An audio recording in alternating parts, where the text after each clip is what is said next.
Ang pinggang Pinoy ay ayon sa National Nutrition Council.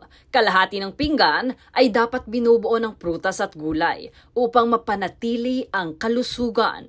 Inirekomenda rin ang pagbabawas sa mataba at processed food tulad ng ham at instant noodles na mataas sa sodium.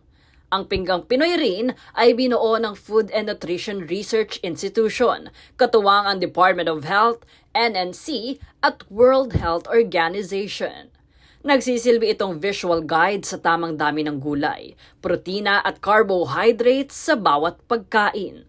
Iminumungkahi rin ang mas malusog na paraan ng pagluluto gaya ng pagbe-bake at pagro-roast sa halip na pagprito.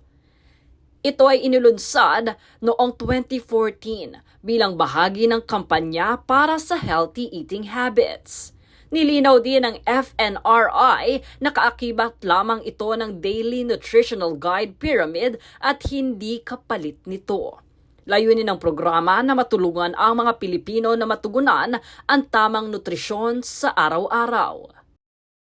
Jade Buhoy, nag-uulat para sa Golden Nation Network.